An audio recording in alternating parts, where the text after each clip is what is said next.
order our special board meeting, Monterey Peninsula Water Management District budget meeting for Thursday, May 27, 2021 at 6:02. Roll call, please. Director Roberson? Here. Director Adams? Here. Director Anderson? Here. Director Mallett? Here. Director Riley? Here. Vice Chair Paul? Here. Chair Edwards? Here. Let the record reflect that all directors are present. All right, thank you. Please stand for the Pledge of Allegiance.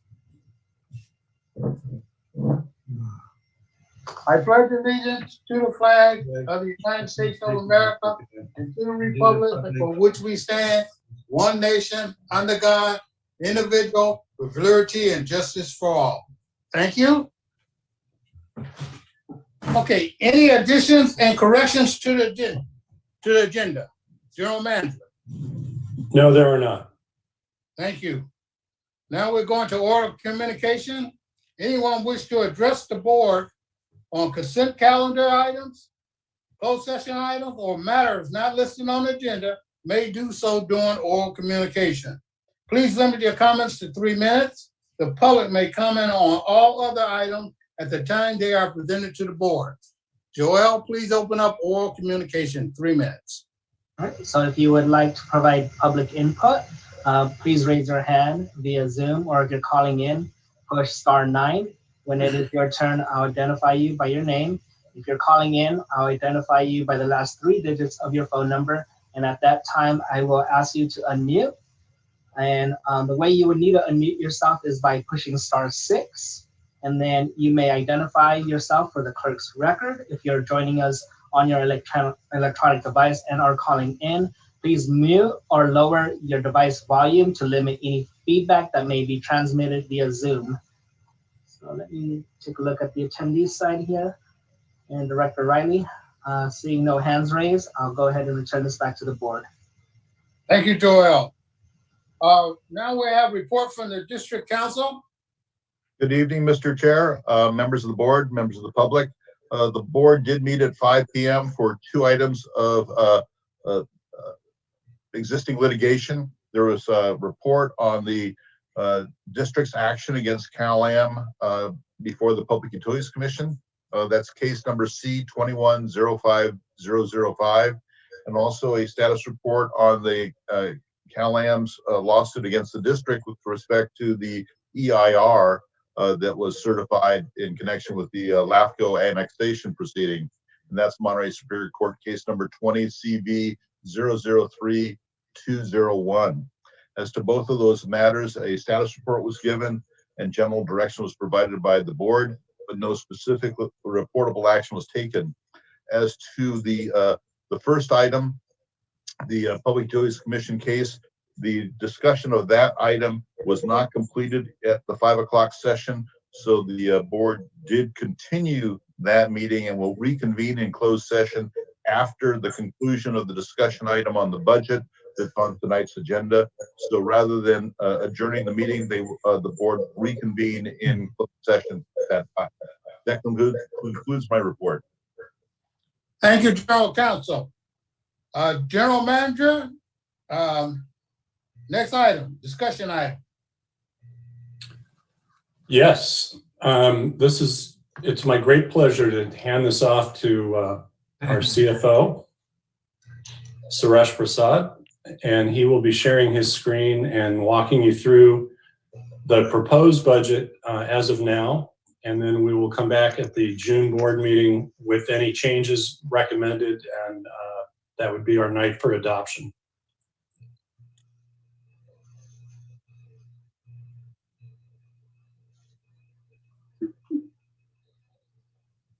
It will help if I can unmute myself. Good evening, Chair, members of the board.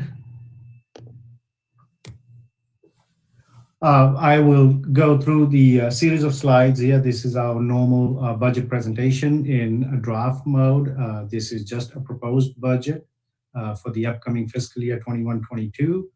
There are some assumptions in this budget, which we will go over. And like I said, this is just a draft presentation budget where basically we will take notes from the directors and we will come back to you on June 21 with those changes, recommended changes that are presented or proposed here tonight.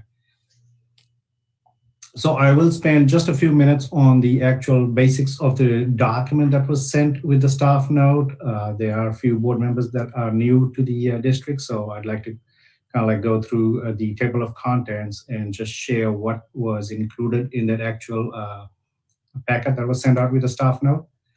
We have in the board packet, in the actual budget packet, we have the resolution. That's the draft resolution that will actually come back on June 21, and that will be the resolution that we will have the board adopt, and that resolution will take effect for the fiscal year 21-22 budget. We also have a transmittal letter in the packet. It was on pages from 3 to 5. The transmittal letter basically summarizes the budget on a overview basis, captures the high notes in the budget, talks about the revenues and expenses, also talks about the fund balance on a snapshot scenario, also shares some information in graph format as well. We have one page, the mission and vision. This is the new mission vision that the board adopted just 2 months ago. Pages 7 through 11, we have a detailed expenditure report. We have a graph of the expenditure itself and basically categorizes what each of those categories are spent on. Also in the expenditure, you will also get to see the labor allocation report, which basically takes into account each position, and then also shows how those positions are shared between cost centers. So you can see how, for cost sharing purposes, how the cost allocations are done. There's also a comparative expenditure summary report, which compares the proposed budget year to the last 2 budget years. And then there's also a expenditure report that breaks out the total expenditures by fund itself. So there's a few pages of expenditure reports. Then we have pages 12 through 15 is the project expenditures. And this is basically all of the project that the district does, regardless of the size. If we categorize those expenditures to be non-operational, we categorize them into project expenditures, and this is where you will find all of those project expenditures. There are some high ticket items in there, low ticket items. Like I said, it doesn't matter on the dollar amount. It basically goes on how the projects are categorized. And then on page 16, you will have the capital improvement plan. This is a 3-year capital improvement plan. The current year plus 2 other years outlook in, and those are kind of like just placeholders, but we like to show what we at least know today to be known projects for the next 2 years. We have a capital asset purchase snapshot as well. That's on page 17. This will show you all the capital assets that are going to be purchased in fiscal year 21-22. And then we also have a capital asset replacement schedule, page 18. And this will basically show you all of the capital assets that the district has, and also facilities like Sleepy Hollow, ASR, and then also shows you what we are tracking in terms of the useful years on those projects, and then how we are accruing dollars so we can set aside replacement costs. And so that basically what gives us, when I go through the budget itself, I will talk about that, which basically gives us the capital asset reserve schedule, a reserve number, and that's where that number basically comes from, is the page 18 of the schedule. And then we have pages 19 through 21. This is revenue, similar to what expenditures have. We have the graph itself, and then we categorize them, comparative numbers, comparing the current proposed year versus 2 prior years. And then we also break it out by the cost center as well. We have a single page, 22 reimbursements. This will show you all the reimbursement revenues that are coming into the district, details them out. Pages 23 to 24 are the reserve analysis. And page 23 will actually show the actual numbers, and then page 24 shows that same information in graphical format. but that basically shows you in detail each of those reserves that we have for the district. Page 25 is the current organizational chart. 26 through 35 are the division budget. These are more detailed division budget. So we have 5 divisions, and you will see that each of those 5 divisions are separated out in that section. And it also talks about what each of the division does, their programs, and also last 3 years of budget for each of those divisions. So it's kind of like a more detailed, comprehensive on a division level. Page 36 is the budget calendar itself, and then page 37 and 38 are going to be the glossary, and that basically describes some of the terminologies that are used in the budget document. Those descriptions are mentioned in there. So with that, I'll move on to the budget calendar itself. We sent out the budget request to each divisions on April 26th. We collected the information back. It was submitted on May 10th. We did compile those numbers. Team management did review them on May 14th and came up with some suggestions and changes. We did incorporate those changes into the draft budget that is presented tonight at this workshop. And then, as I had mentioned, we will come back on June 21 for budget adoption. So there has been a board-adopted strategy in the past, in 2004, 2005 time frame, and that strategy was to develop annual balanced budgets and to also preserve existing services, enable the district to carry out its legislative mission and board strategic vision. And also in that adopted strategy was to maintain a 5% general operating reserve and to replenish that reserve up to 50% over the next 5 years. We have made every attempt to do that. Tonight's budget that I'm presenting here has 47% of the operating reserve. And keep in mind, our operating number has been going up, and you will see with the budget tonight. So we are kind of like tracking that, not way off in terms of what the board adopted strategy was, but the last few years has been tough. We were working on the Pure Monterey project. We had the expensive ASR project. So we have been spending some money on projects. So for the fiscal year 21-22, we were mindful of the current status of our funding sources. We did take into account if COVID played any impact on our budget, because now we have almost a full year of COVID experience under our belt. So we have seen our user fee revenues, how they've been coming in. We've seen our water supply charge. We have also seen our property tax revenue. So on the revenue side, we have pretty much seen all of those for the full cycle. So we have good understanding of how it is for the whole year. The original division requests were reviewed, as I mentioned, the calendar part. They were reviewed by the team management, and we did make the adjustments in that session. The format, we kept it the same as what was presented in the previous years. We have been making minor fine tunes, but not a major change. We did make some major changes to the format about 2-3 years ago, and now we've just maintaining that same. As I had mentioned, we did look into the COVID impact, and that has been evaluated and included in this budget. As I was saying, despite our effort for the strategy adopted in 2004 to develop balanced budget, the prior budgets did use reserves, and of course we can tag the last few years to the Pure Water Monterey project and also the ASR project. So fiscal year 21-22, the budget that I'm proposing tonight does include the use of reserves, and again that is because we have some heavy capital infrastructure projects that we will go over, you will see. So it does include the use of reserves for the current year to maintain our current programs and services. And as I mentioned before, the total reserve balance is 47% of the operating budget. So even after we've been spending all that money, on a good note to report that we are not way off from that 50% strategy that we had adopted.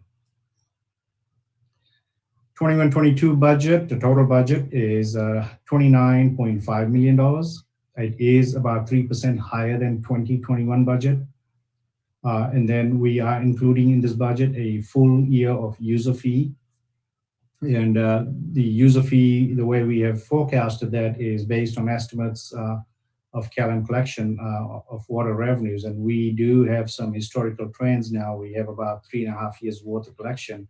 So we can somewhat accurately estimate what the user fee revenue is going to be. But we also continue to monitor the collection, and then if there are adjustments that needs to be made, we will definitely come back through the mid-year budget process. But we do spit out a monthly report on that user fee, and we definitely keep an eye on that just to see if we are tracking along what we were estimating for the budget. This budget also includes a full year of water supply collection, water supply charge. It also includes a full year of property tax revenue. This is also a full year of Pure Water Monterey water sales revenue. So last fiscal year, 2021, it was just a partial year. We started billing CalAm ratepayers effective September 2020. And so this year, we are estimating it to be a full 12-month billing of that water sales revenue. And of course, all of these revenues, we will monitor throughout the year. And we do get the property tax and the water supply charge collections in November. Once that comes in, we do evaluate that based on prior year historical trend. And if there are adjustments that needs to be made, we will definitely address that when we do the mid-year budget. We continue to outsource our human resources, information technology, and GIS information systems. And that is yielding a savings of about $250,000. So we continue to do the outsourcing. Some of the large budgeted expenditures that are included in this budget, and let me move my screen, is the ASR site work. There is a dechlorination work related to the ASR. There's also some buttoning up of the ASR site. So all of that is going to total about $1.8 million. We have the operation of ASR phase 1 and phase 2. Those are $670,000 and $55,000, but both those line items are reimbursable by CalAm ratepayers. We also have the alternative study for the Los Padres Dam that has about $339,000, and part of that is also reimbursable. We also have the Pure Water Monterey and MPWSP model work, about $50,000. We have a placeholder for CalAm diesel work at $50,000, and again, that's a placeholder.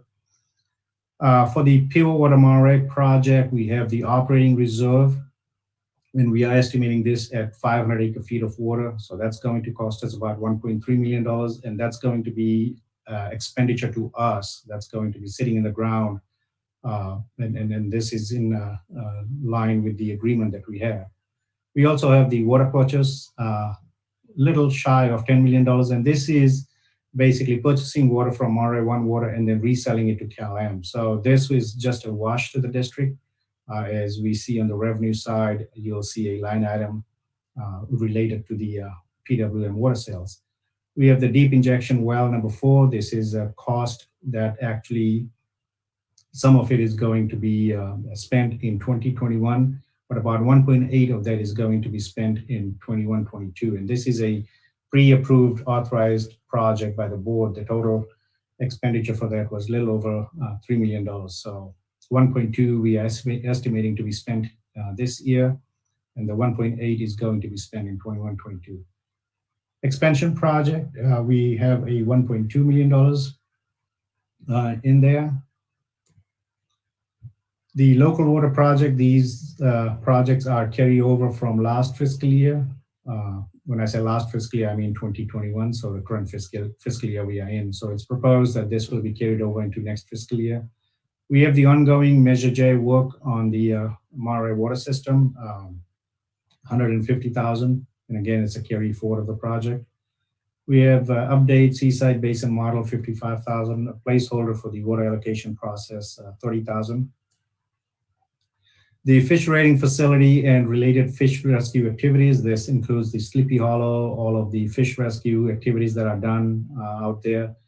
That has $648,000. Also has some line item in there for liner replacement and the holding tank rehab or replacement. So that's going to be $648,000.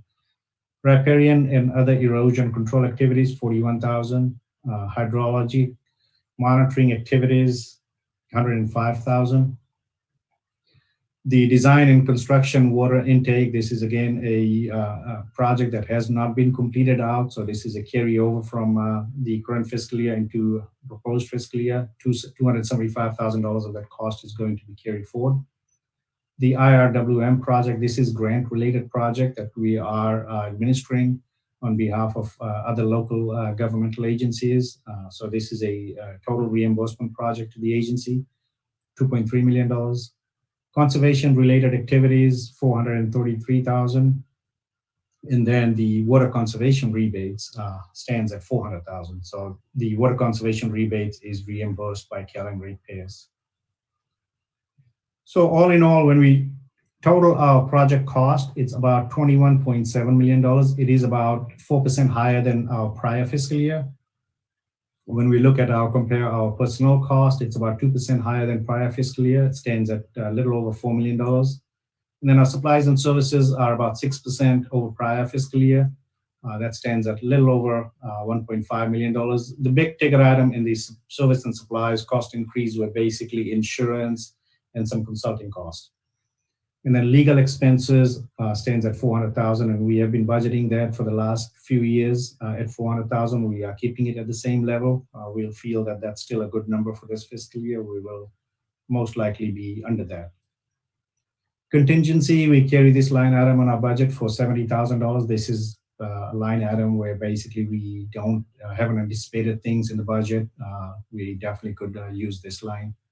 And then, of course, our debt service repayment to Mechanics Bank, that's $230,000. And then we have some fixed asset purchases, and we'll go over that list on the next slide. That stands at $298,000. A general reserve, we are setting aside $500,000. This is actually the money that's going to be paid by Pebble Beach Reclamation Project. If the board remembers, about 2 years ago, we helped finance a project, the reservoir tank at Reclamation Project. The cost was $1 million. And we had financed it, and Reclamation Project was going to pay us back $500,000 each fiscal year. $500,000 came in 2021, and the next $500,000 will come in 21-22. And there was a small interest associated with that. So when that money comes in on the revenue side, we are showing that that money goes into our general reserve. We are setting aside $100,000 each on pension reserve and OPEB reserve. And then, as I had mentioned, there's on page 18, the capital asset replacement schedule. This is that number that comes from that schedule. It's the capital reserve, and it includes the renewal and replacement for all district facilities. And that number is $339,300. So we are setting aside that money in anticipation that we have to, at some point, someday in future, we will have to replace those assets. And that's where this money are going to be accrued and then help pay for those replacements. And then we are setting aside, just like we did in 2021, we are proposing to set aside $500,000 for the Mechanics Bank Reserve. And so that number by next fiscal year, it will be $1 million, $500,000 from this year and $500,000 from this proposed year. So we are getting ready to set aside that money. And then when it comes time to retire that Rabobank loan, we'll definitely have enough money set aside. This is the fixed asset purchase list. We have computer upgrades. There are some needs for computer upgrades, purchase of new servers and stuff. Our consultant, Devira, has looked at things, and they have identified some projects that needs to be upgraded. We are carrying forward a AV system upgrade. This is for the conference room at the admin facility. We have been carrying forward that number for a couple of years now. This is something that AMP Media works with us. We just have not been able to get them to do the upgrade yet. There are some more information that needs to be dealt with. We are still placing a line item for backup generator. This is a carry forward line item again from last fiscal year. We plan on putting it into 21-22 again. And then we are doing a site security system for all of our sites, the ASR, the Sleepy Hollow, and the administration facility. This is basically hooking up the camera to a mainframe system, and so we are setting aside $30,000 for that. The vehicle purchase for the WIA program, the board did approve this in February. We have placed the order, but unfortunately, due to the shortage of chips, we are not able to get this vehicle until maybe October or November. So this is a carry forward from 2021 into this the proposed fiscal year. And then we are estimating to replace a vehicle. And again, with the shortage of chips, the vehicle costs are going up. So as you can see, the vehicle that we bought for $34,000, now we are told that that same vehicle will probably cost us about $40,000. So that's what makes up the $298,500 on the fixed asset. On the expenditure summary, this is the graph that's actually in the budget packet as well. So fiscal year 21-22, you can see the $29.5 million. About 29% of that is attributed towards the project expenditures. About 33% now we're breaking out a separate line item for the PWM water purchase. So as you can see, about a little shy of $10 million in there.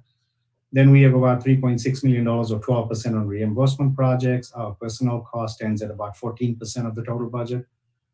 Service and supplies, about 5% of the budget. And then some of these smaller categories, the fixed assets, the reserves, the debt service, and then the contingency. So that's what makes up the entire $29 million on the expenditure side. Now shifting our focus to the revenues, our user fee, we are estimating it to be $5 million. We have looked at it, the last few years of collection history, and we feel that that's a good number that we can budget, and we will definitely most likely meet the target of $5 million. The water supply charge, due to COVID, we didn't see any impact, and now we are increasing it back to 3.4. Last year we had reduced it to 3.3, but through the collections, the November and April collections that we've seen, there really is not an impact to that fee. So we are moving our budget back to $3.4 million. Our property tax, because of the property prices going up, this is a little bit higher than what was budgeted prior fiscal year. So it's at $2.2 million. And then this is the line item PWM water sales, or pure water Monterey water sales.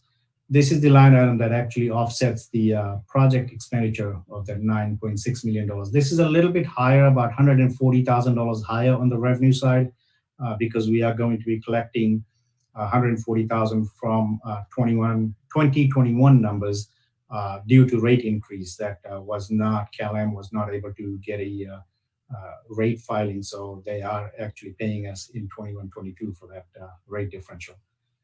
Capacity fee, this is kind of like an estimate. We guesstimate how many people are going to come to our front desk and pull permits. And so the capacity fee, the permit fee, the next line item as well, those are basically an estimated number that we feel, based on our historical number, that's what it's going to be.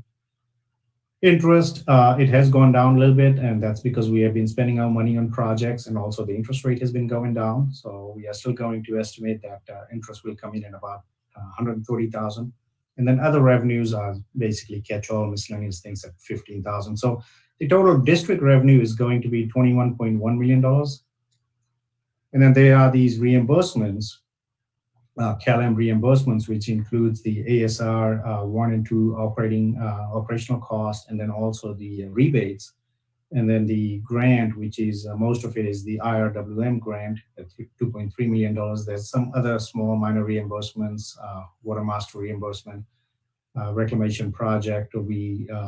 This is the administrative cost reimbursement related to running the reclamation billing and managing the bank accounts.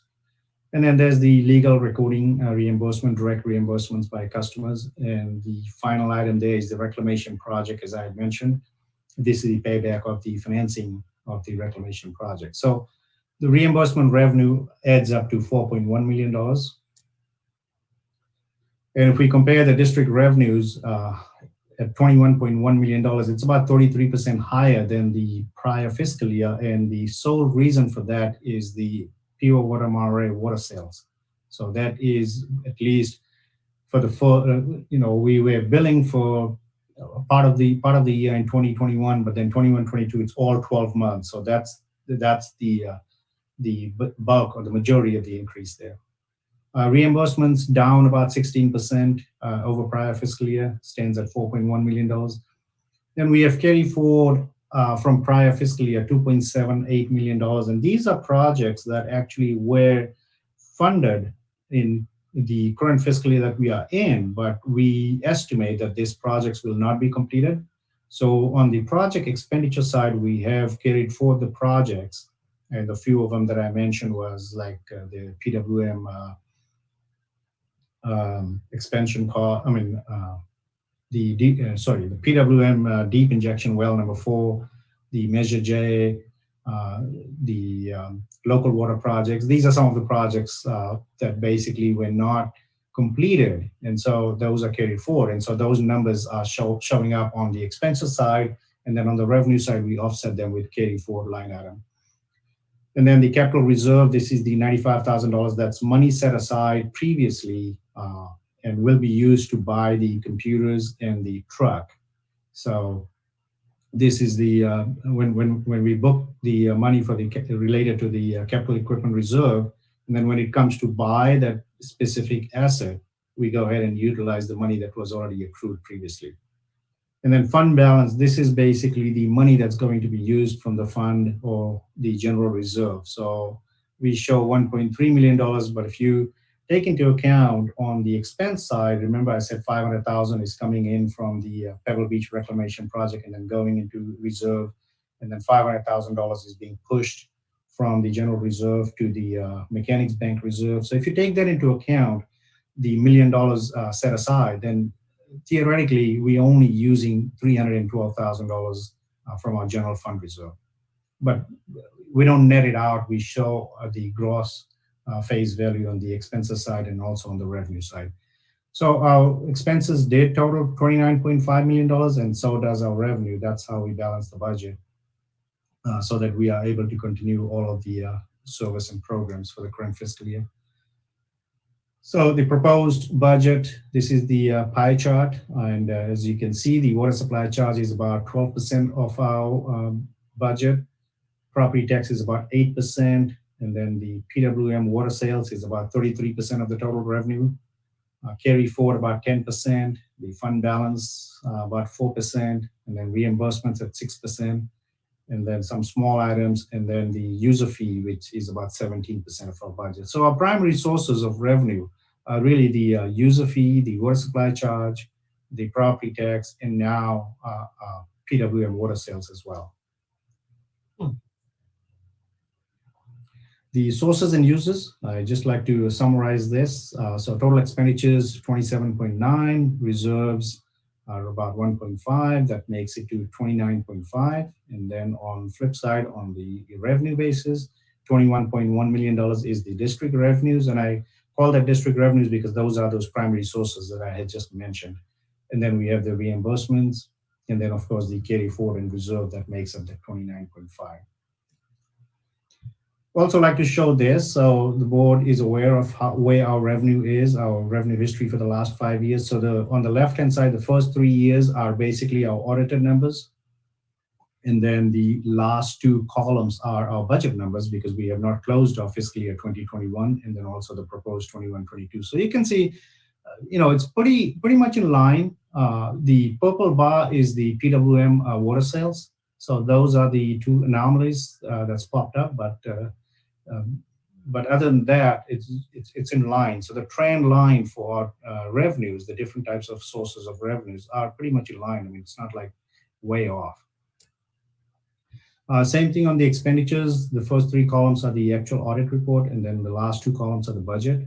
And here the green bar is basically the project expenses, and those vary from year to year. But other than that, if you see towards the bottom part, the blues and the reds, those are the different types of like the salaries, benefits, operating expenses, professionals. All of those are pretty much in line, except project expenditures beyond our control. Whatever project expenditures we have to do, we do them. And then the PWM water purchase is the dark blue one on top. So that's the new one that we'll start seeing now every year.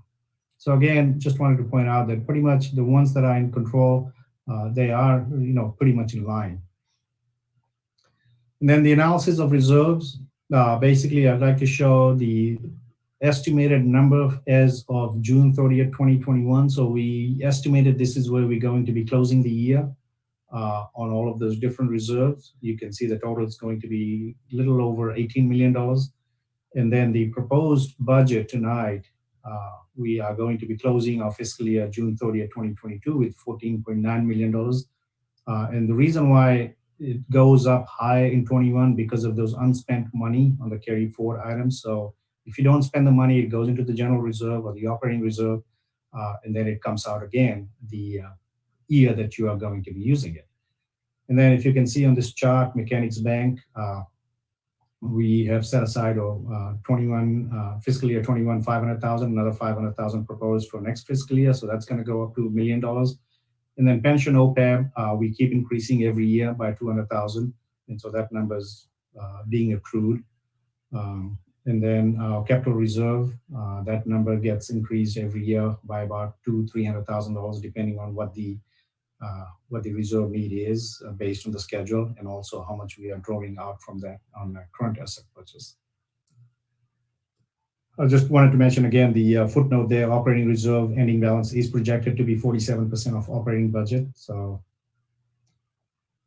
this is what the reserve analysis in graphical form looks like. General operating reserve is about 77% of the total reserve. And then we have these different items broken out by different categories. And then just wanted to remind the board, we do have some future obligations, commitments. We have the what's called the water allocation process. We estimate that to be about 400,000. Rabobank debt is going to be coming to maturity on June 2023, and that's going to be $3 million. And then the Pure Monterey reserve, about 700,000. The pension obligation, $5.5 million, and OPEB obligation, $4.1 million. All of these are pretty much moving target, but we do like to show what some of the future, these are not all the future obligations and commitments, but some of the future obligations and commitments that we can basically identify by a dollar number. So as I had mentioned, the recommendation is for the board to discuss the proposed budget and then give us general direction. No formal action is required at this meeting, and we will come back with the comments and the information received tonight. We will incorporate that into the budget document and come back before you again on June 21 for the adoption of the budget. With that, that concludes my presentation. All right. Thank you, CFO. Any board questions right now?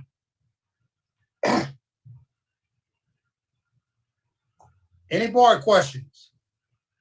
I have a couple. Go ahead there. Joel, let me see the board. So I can see who raising their hand and who want to talk. Suresh, could you stop your screen share? Doing it right now. Thank you. Okay, Director Rowley, go ahead. I'm curious about the mechanics bank loan. Can we pay it down as opposed to piggyback the process and pay it down 2-3 years later? Can we pay part of it down now? Because it is a cost to us, the interest cost. And we have a reserve fund that does make money. So, and we have the reserves in order to afford that. I'm just wondering why we can't incrementally pay it down as opposed to just collect the money over the next couple of years.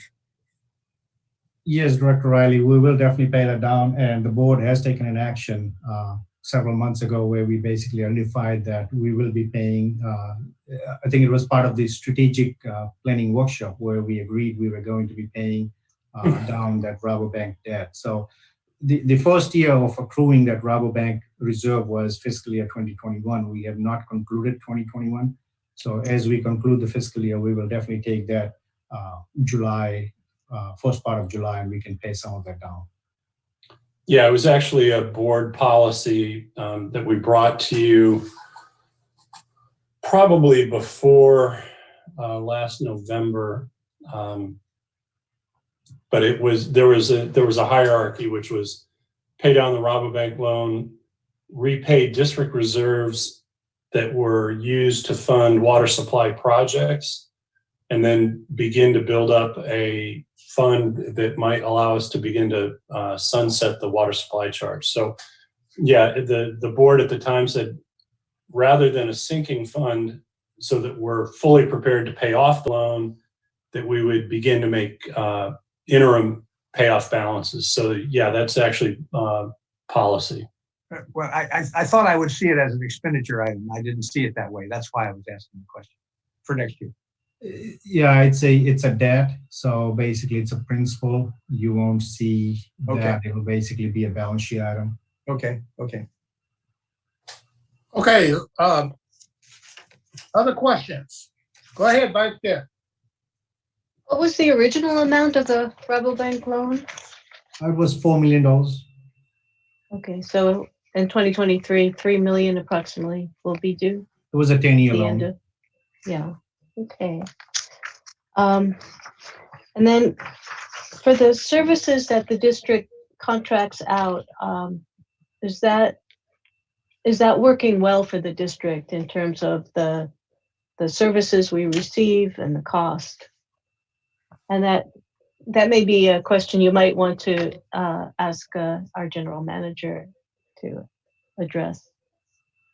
Yes, the three primary areas of outsourced services are the HR function, human resources, information technology, and public outreach. And I would say they're all still economically better than permanent employees. In 2012, we hired a public outreach liaison. She got recalled to military duty in Uzbekistan. So at that point in time, we decided to outsource. When you look at the fully loaded cost of an employee and benefits, we're still outperforming actually having a person on staff.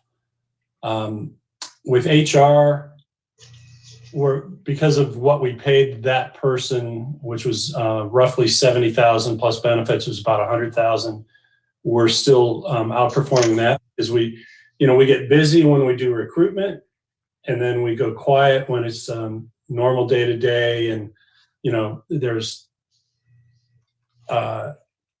family home leave act questions. There's various dealing with our AFLAC and so forth. There's things that happen that require a little bit of time, but it's a very peak and valley kind of operation. And so we made the determination that our HR needs clearly didn't warrant a 40-hour-a-week person. And I think we still agree that it doesn't. I'd like to see the person that we have. So we contract through RGS, Regional Governmental Services. And I'd like to see more time dedicated to the district, but right now it's working. The person that we had before, who left maybe just under a year ago, did dedicate more time. So we need a little bit more time, but and RGS's hourly rates have gone up, so that'll be reflected in the expense. But they're all worth it. I think that there was some growing pains, a little bit of a sense of disconnection between day-to-day employees who liked being able to walk into the IT office and say, hey, I got a problem with my computer. But Devira, who does our IT support, has been pretty responsive. I would say very responsive on the most. Occasionally one or two requests have taken a little while. We've also outsourced our GIS, our Geographical Information System person. And that was also, I think, challenging for some employees who like being able to walk into his office and say, hey, I need this, or can you do this map, or give me these different layers of things. But the system we have now, it may take an extra day, but it saves us, tens of thousands of dollars a year. Thank you. It seems remarkable the district does all that it does with roughly 28 employees. We'd like more. we've right now we're more like 24, and there's 3 or 4 positions we would like to fill immediately when the pandemic lifts. I think you've heard me mention before, one of them is a field person, and the only way you can train a field person is to have them tag along. And, we're not ready to put 2 people in the cab of a truck. We're getting close. But yeah, we're probably 3 to 4 bodies short of being at our best right now. Okay, any other questions? Okay, Mayor Clyde, go ahead. Yeah, thank you. I wanted a first general question on the PERS obligation. Do we have a combination of the Classic and PEPRA? We do. And do you know what the percent is, Classic versus PEPRA, by any chance? Yeah, PEPRA number is very small. I would say PEPRA number is about $10,000 or $15,000 of the total obligation. So most of the employees are under the Classic plan. This was accrued while people were in Classic, but now, as you recall, the PEPRA reform was only for new employees coming Yes. in that did not have PERS before. So yeah, we've got about 6 employees under PEPRA now, and the rest of them were Classic, and then some of them that also retired. So some of those unfunded liability obligations are for employees that retired as well. Yes, okay, understood, thank you. I wanted to look at the revenue summary, which was on page 37. And there are 3 items well, there are 4 large ones, but the public water, Pure Water Monterey is a pass-through more or less. And so property taxes, I think the general manager explained to me when I first came on that was actually part of the creation of the water management district, that there would be a property tax. Now, was there a percent of the property tax bill that goes to the water district? Most of it goes to schools, county, cities get some, but it's right. So what's the base, and then, or what base percent if you have one? Then secondly, obviously as property sells, the property tax goes up. And someone like me who's been in my house 52 years, it's stable. So I'm really not seeing an increase. So could you explain how that property tax impacts our budget in a little more detail? Then secondly, the water supply charge. Let's hone in on that a little bit. Then user fees. Also, if user fees are a percent of the water bill, or is it a set amount? So obviously as people use more water, or as the rates go up, so do the user fees. So can you hone in a little bit more on property tax, water supply charge, and user fees, please? Yeah, sure. I'll start with the user fee itself. So user fee is 8.325% of the water bill. And you are right, Director Robeson, as the water bills go up, the user fee do go up because that is a percentage base. Mm-hmm. But and that's why it's highly unstable. We are not able to pinpoint a specific number on that. But what we do is we do look at the historical trend, the last 3.5 years that we have collected, and we average it out and we say, this is what we estimate the user fee number is going to be. So we had budgeted $4.2 million last fiscal year, and that was simply because COVID had hit us. We did not know where we were going to be and how COVID was going to impact us. But as we had collected that, we realized that COVID did not really have an impact on that number. So we came around for the mid-year budget process, and we increased that number from $4.2 million to $5 million. And so now we look at the full year collection for this year. We again say it's going to be somewhere around 5. We think it's going to be a little over 5, but like I said, I can't go with a specific number. I have to kind of like average it out. So that's how the $5 million is. Water supply charge, we did a rate study back in 2012. And so based on the property types, the commercial, the residential, and even within the residential, the different categories. So that was the rate study that was compiled. And all of the 40,000 parcels, the amount of revenue collection from the water supply tax was water supply charge was going to be $3.4 million. So we've seen our collection history over the last few years. It has been pretty close to $3.4 million.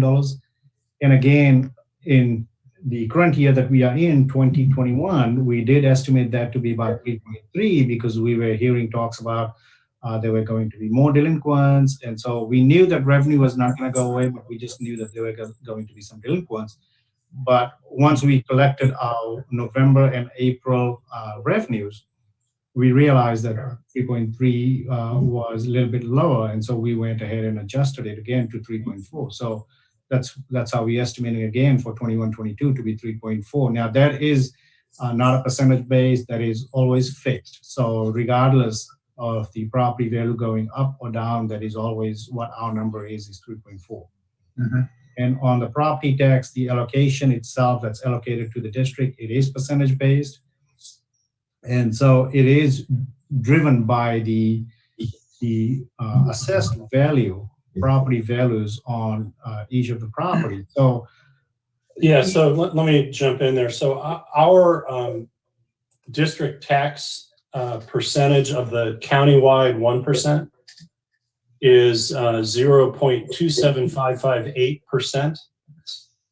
And by comparison, the city of Monterey's is 1.13279%. So we're probably 1/6 of the city by comparison.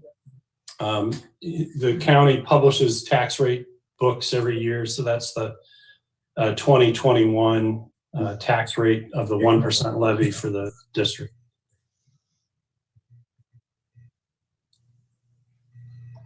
Okay, good. Thank you for the really outstanding answers. Would you just take a moment? Sorry, board, new guy on the block. Go ahead there, Mayor. Okay, let's take a look at this expenditure summary, page 23, and there's project expenditures obviously jumps out. Once again, in red, public water, Pure Water Monterey, water purchases passed through. Can you give 2 or 3 examples of the project expenditures for the public? Because that's a big part of the budget. yeah, so some of those big ticket items of the project expenditures are, for example, let me get to my page here real quick. We have about a little over $1.8 million on the ASR site work. And so basically there's a dechlorination project estimated at about a little over $1 million. Then we have about $300,000 for the site work, construction wrap up. We have some landscaping work. So all of those ties up to about 1.5. We have about, I'm just going to hit the high notes. We have about $1.385 million in the operating reserve, and that's estimated at about 500 acre-feet of water being stored in the ground. And this operating reserve is in line with the agreement that we have on the Pure Water Monterey project. And then we also have the PWM water purchase, the $10 million, that basically is a pass-through. Then we also have the continuation cost of the deep injection well number 4, about $1.8 million. We have some expansion cost related to the PWM project, and that's about $1.2 million. We have about, on that same project line, we have about $650,000 on the fish rearing facility and related activity cost. We also have about $275,000 in the design and construction of the Sleepy Hollow intake project, and this is the wrap-up of the project. And then about $2.3 million on the IRWM related project. That's a reimbursable grant project. Mhm. We have conservation related activities, about $433,000 all in that project line. And then the water conservation rebates, this is reimbursable, but that's about $400,000 for that. Excellent. Thank you so much. I thought that was excellent, well explained, and I get it. So I appreciate it very much. Director Anderson, you had your hand up. I had a couple miscellaneous things. Okay, so you just said IRWM again, and I cannot figure out what that is. Do you remind me what that stands for? Integrated Regional Water Management Program, Okay, IRWMP. I ran into it a number of times and I just couldn't find it. Thank you. So this is a small one, and you can blame my German genes for this, but I just lost the page, forget it. On the revenue summary, page 19, in the graphic, the grants were marked at 1%. It's actually 8%. Oh, If you look at that number compared to user fees, which is just a half of it, user fees is 17%. you So are right. You are right, Director Anderson. We will correct that. I said, yeah, blame my genes. Kind of getting back to what Karen said, and this is kind of an aside, but this district was established in 1977, is that right? Something like that? That's about That is right. correct. Yeah. The numbers of things that we do now, of course, there's things that are going on now that weren't going on, obviously, but did CalAmp do all this other stuff before we came on the scene? No. Yeah, we made the decision to do a mitigation program kind of on a temporary basis in the 80s. And then it was recognized in the 90s as being effective. And so the state board, through a footnote in Order 9510, made continuation of our mitigation program a contingent liability of CalAmp. So if we chose not to do it, CalAmp would have to pick it up. But they've never had an environmental mitigation program, so to speak. They've participated, they've funded some programs, but the ongoing, rescue and rearing of fish and vegetation management, all that kind of environmental stewardship has been an aspect of district operations for all time. The regulation of the issuance of water permits and so forth, that kind of began at the beginning, but it's evolved. Well registration really expanded quite significantly in the early 2000s, requiring more reporting and more field work and so forth. The amount of monitoring that we do on groundwater wells, that's kind of evolved as well, but it's a type of thing that only we as a resource manager do. And we monitor quite a few wells. CalAmp, of course, monitors their own wells and ensures water quality and so forth. But throughout the groundwater basin and some of the, Carmel Valley, there are wells that are solely our own to know what's going on under the ground. And that's expanded with time as well. So yeah, there's a lot of activities that are very resource management oriented that have grown, but then you go to water supply. The Peralta well in the 90s was an idea that our hydrogeologists had. It was kind of, the thinking was that the shallow wells in the Seaside groundwater basin were starting to lose elevations. And I think at the time, all of the production wells of CalAmp were shallow wells, as were most of the other pumpers in the Seaside basin. And our guys said, hey, we think there's a deeper formation that might have a lot of water in it. Let's take a look. And so we developed a test well, proved the theory, and then kind of not having the money to really develop it, turned it over to CalAmp to develop. And so they developed the Peralta well. And that was kind of the beginning of water supply development. The district got involved in the reclamation project in the early 1990s, but we financed it in 1992. That luckily didn't cost us a lot, but we've stayed involved. But we issued the bonds, $34 million worth of bonds. And so our water supply orientation really picked up, right around 1990, and then developed into aquifer storage and recovery, first with a test well, then with a permanent well pair, then with acting as construction manager for the wells 3 and 4 that CalAmp owns, and then ultimately Pure Water Monterey. So the water supply function has really expanded since around 1990. So it wasn't really, it was envisioned in 1977, and the district made its best efforts in trying to get the Los Padres Dam built. We spec'd out a dam at San Clemente and decided it was in the interest of the river and the environment to move it upstream. So then we went to Los Padres, and then we were, it failed at a vote. So, we were very active. I mean, that was 1995. We went to a vote for a huge dam, which would have permanently solved the water supply crisis here in the area. But thinking big on water supply really began in the early 90s, and we really didn't have the revenue base to support it. So there was a lot of test well, proof of principle, and then moving on. But that's changed, obviously, in the last decade.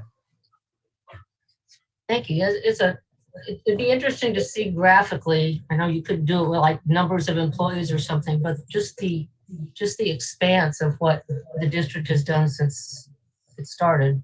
Very interesting. Thank you. Thank you, Vice Chair, and then we go to Director Adams, Director Malik, and then I'll have a few words. Go ahead. Okay, one comment and one question. Just comment on what Director Anderson was just saying. That reminds me, the district is also doing, also has its conservation and demand side programs that it's doing as well, in addition to the mitigation and water supply. My question is for Suresh about reserves. Can the district, if obviously reserves are decided based on predictions, expectations, assumptions, if things change and things turn out differently, can the district reach into reserves that are set aside for one purpose for a different purpose if there's a need? Totally. This is basically board directed reserve. And so basically, if the board wants to, they can definitely redirect resources from one reserve pot to another reserve pot. This is totally up to the board's discretion. Thank you. Director Adams, do you have any questions? I just did want to ask Suresh this one question. Looking at the revenue side of things, are there any areas where you feel we're a little squishy, that we can't fully rely on that, where there's, something you're not confident or fully expecting? And if that's so, what would be our fallback position? That's a very good question. And user fee comes to mind. I mean, that is that highly unstable source. And the reason I say unstable is because it's predicated based on the collection of CalAm revenues. And if, let's just say, there was a huge drop in water consumption or revenues for CalAm, we would definitely see a drop in that. That's one of the reasons why we are continuously monitoring that on a monthly basis. Other than that, everything else is pretty much stable. Like our water supply is very stable, being collected through the property tax, and then also the property tax allocations. I would say the only fallback would be the user fee. And if that was the case, we would definitely monitor throughout the year. If something was to drastically happen like that, we would definitely let the board know that we are seeing a significant reduction in our collections for the user fee. And the fallback position at that point would basically be, again, up to the board to use the reserves or basically cut on services and supplies. Got it. Yeah, and we did think that maybe COVID would result in a higher uncollectible rate at the county assessor or treasurer tax collector side. And so in December, we didn't really see that, which was surprising because we thought there'd be slow pay or no pay. The avoidance of penalties with the county requires some documentation due to COVID or due to a COVID related reason, requires some documentation that is difficult for people to produce. So if you choose not to pay your property tax bill, you're just putting yourself out there. It's hard to get relief because of a COVID related item, even though it's held out there as if you can. So we didn't see the decline that we were expecting. So, we'll monitor that. Did the April collections come in, Suresh? Yes, it did. So And we are right in line with prior year collections, and that's one of the reasons why we upped the property tax revenue in our budget.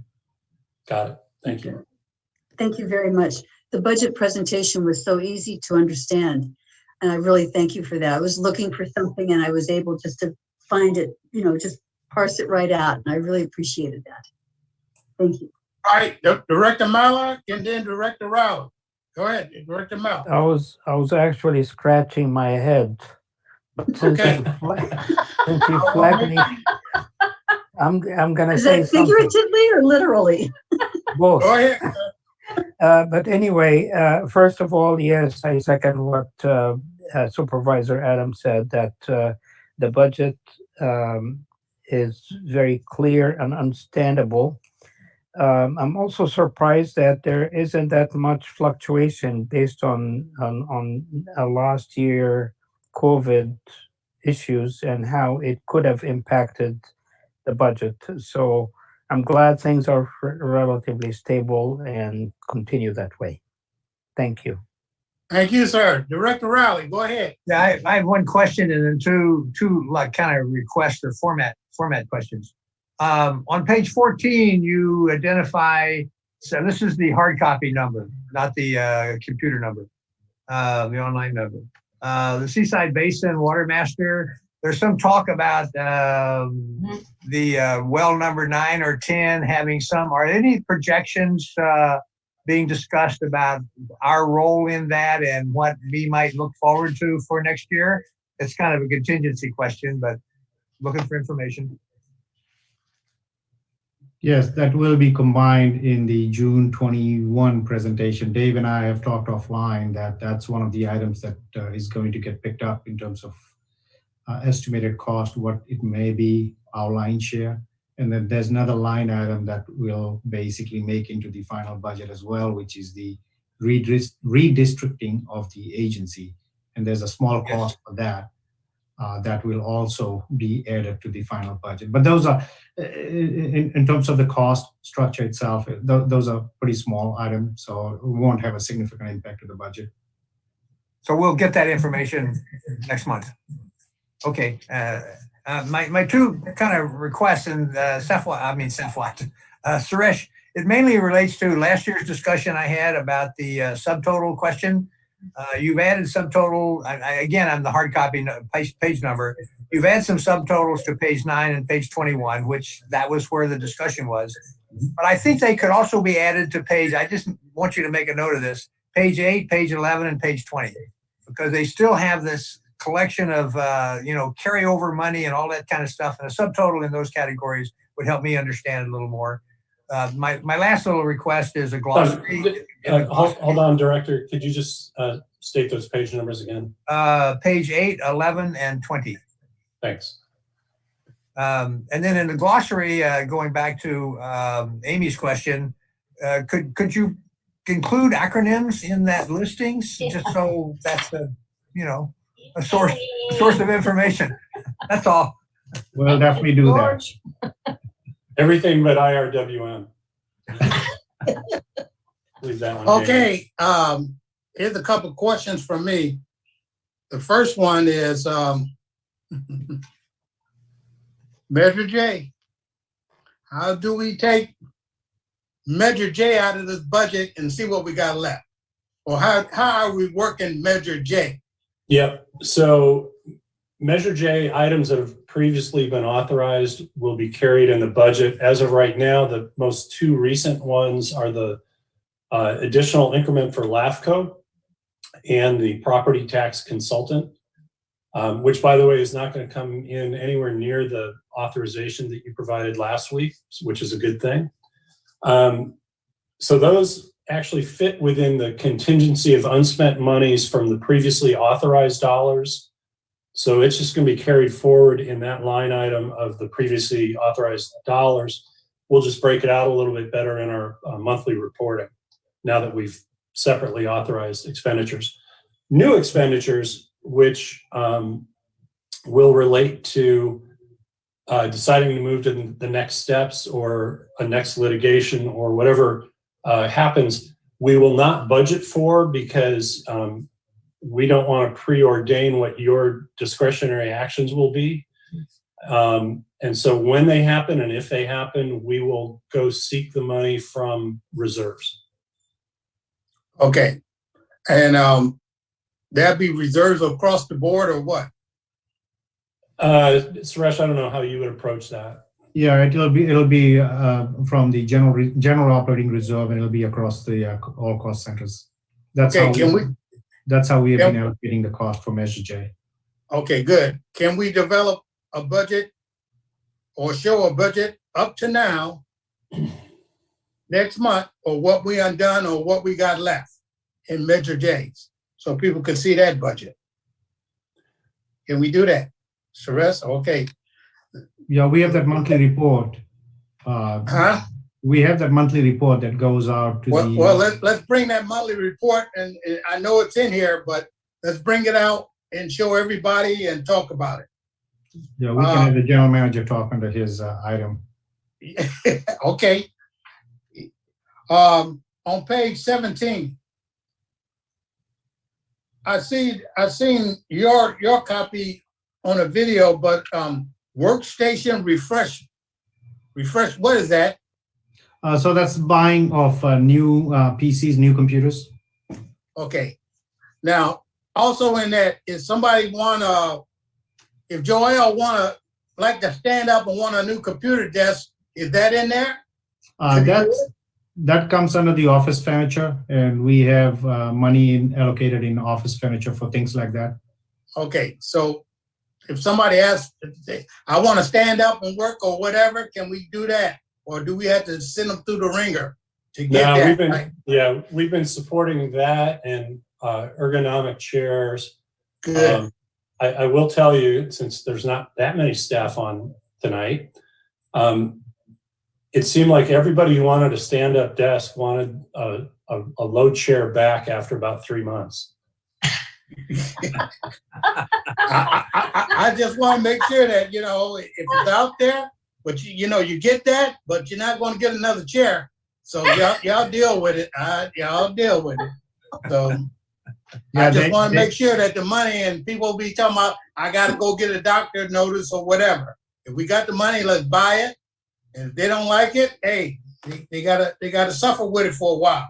Okay, next item, vehicles.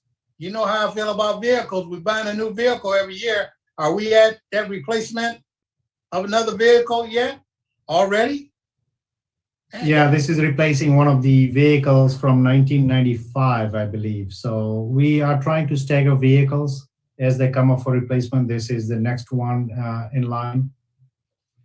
Okay, and we already, Director Riley brought up some stuff about future stuff that we need, redistricting, wells, and financing. Okay, all right, Joel, let's open it up to the public and see what they have to say.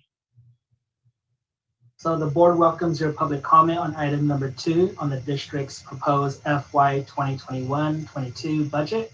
Please raise your hand via Zoom, or if you're calling in, push *9. When it is your turn, I'll identify you by your name. And if you're calling in, I'll identify you by the last 3 digits of your phone number. And at that time, you'll need to push *6 to unmute yourself. And you may identify yourself for the clerk's record if you're joining us via your electronic device.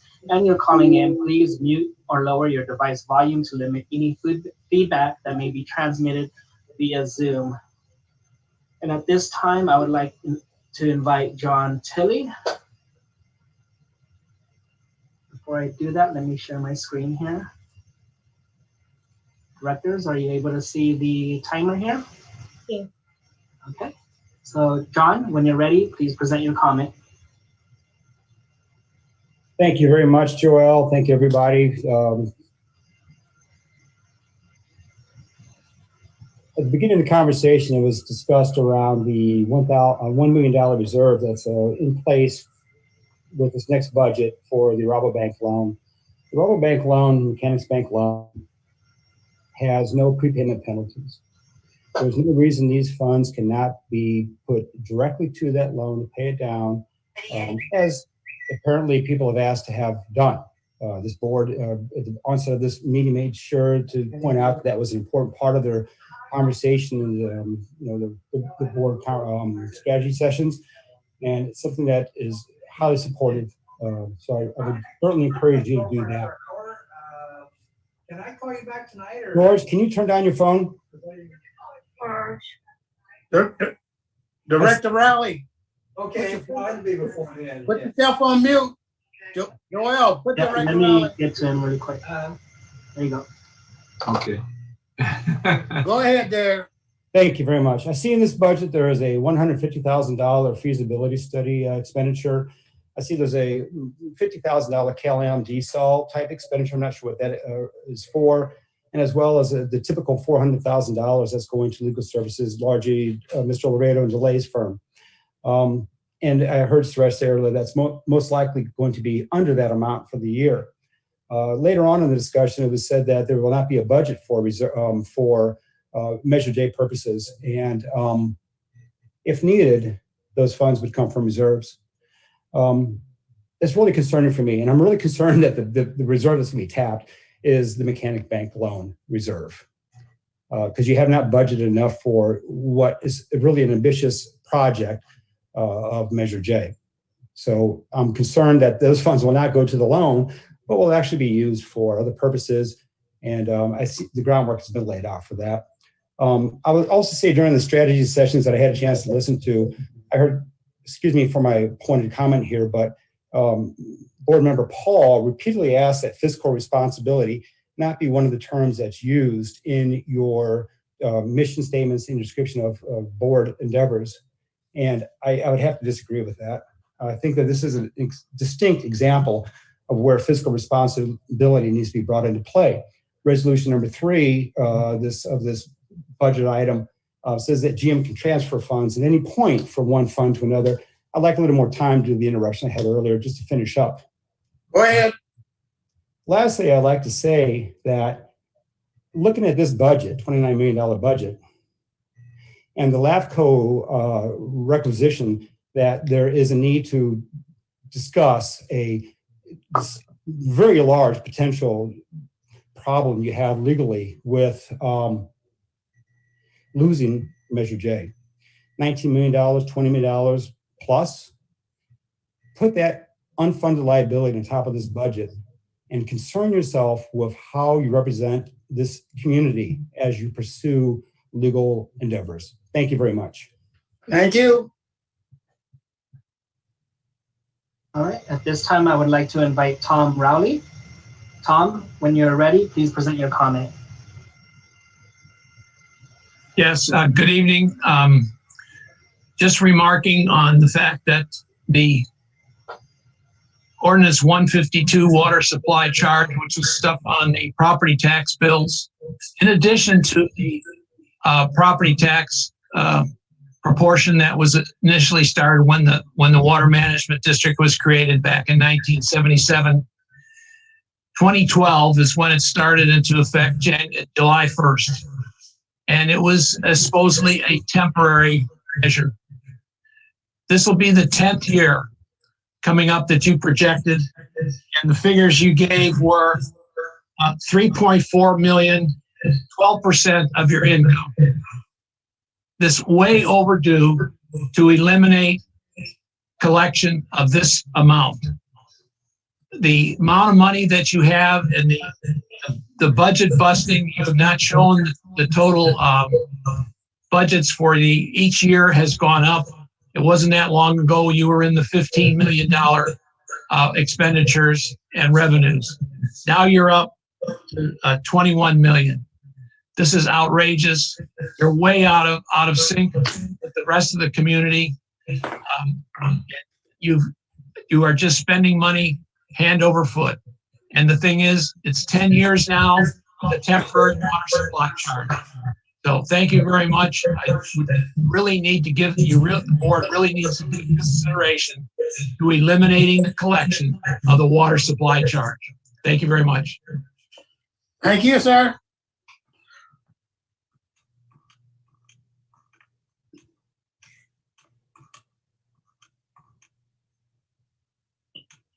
Joel, do we have anybody else? Well, you're on mute. Sorry, Director Edwards, we don't have anybody with their hands raised, so I'll go ahead and return this back to the board. Thank you. Vice Chair Paul, you want to start?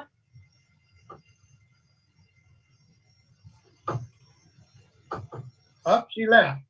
Okay, anyone else want to start?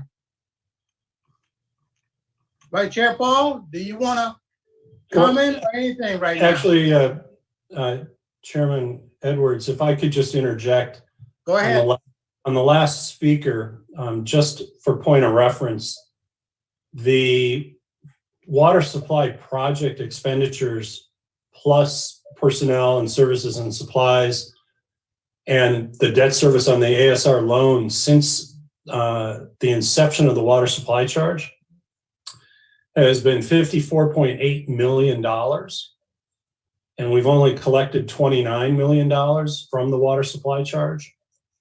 We have gotten 15 million of reimbursements and grants, but we're still sitting on a net subsidy to the water supply projects from other sources of about 10.6 million. So we have not hit a point of surplus, having fully reimbursed the other reserves that have paid for water supply projects to the point where you could even imagine sunsetting the water supply charge. Yet we're also in this next fiscal year finishing ASR at 1.3 million or 1.8 million, I think it was, Suresh. We've got the deep injection well number 4, and we have some other expenditures related to Pure Water Monterey expansion. So as long as we remain in this mode of water supply acquisition and expansion, we're just simply not in a position to let that water supply charge go away. We continue to evaluate beginning to sunset it, but you know, we have to keep in perspective that it has not paid for everything related to water supply since its inception. It's run a deficit. Okay. Any other comments? Okay, Director Rao. You're on mute. Yeah, I want to say that the, in my perspective, the district has been kind of backfilling the water supply demand formula for a number of years now, largely because CalAm has not been successful. And I think, you know, those that are a little bit critical of the district in terms of whatever it is, the revenue source or going slow or litigation or whatever it might be, I think we're in this pickle largely because CalAm has had a series of failed water supply projects over the past 20 years. And people often forget that. And I think Tom Raleigh, who's been here a lot longer than I have, conveniently forgets that. So I just want to speak on behalf of the district, picking up the mantle, I guess, of being a responsible advocate for water supply for the peninsula that is affordable, that is available, and that is useful in the short term, because CalAm has not been able to deliver. So I appreciate the comments. I appreciate the point of view. I'd be more than willing to talk offline with any of those people, but I think the district has taken a responsible position looking forward, and I just want to add that comment. Thank you. Thank you. Okay, if there's no other board questions, Jim, do we have anything else? We do not. If anything arises after the fact as you page through this some more, feel free to contact Suresh and myself directly, as we'll be putting together the final proposed budget in about 3 weeks. Okay, thank you. General Counsel, you want to read us back into closed session? Thank you, Mr. Chairman. As stated earlier, the board will reconvene in closed session to consider the 2 items on the calendar, the MPWMD versus CalAm and the CalAm versus MPWMD cases. That concludes my report. Okay, go ahead there, Mayor. May I make a request that we maybe reconvene in 10 minutes or 15? Yes. Let's make it 15. Okay. Can we set it that, All scores and everything. can we set that as a time certain? What time? Oh, yeah. What time we got now? 7:26? Let's go 7:45. Sounds good. That sound good? That'll give us time to do takeout on Dave's expense account. Both Okay. days. Yeah, 7:45, reconvene in closed session. Thank I'll you. get you a Snickers bar. That's what I'm- And What'd you say? I was on mute? Joelle, this is gonna be the same, Okay. we're just gonna stay on the same. Thank you. Yeah. Okay, thanks for And that. for those who are on the attendee side, please drop off the webinar.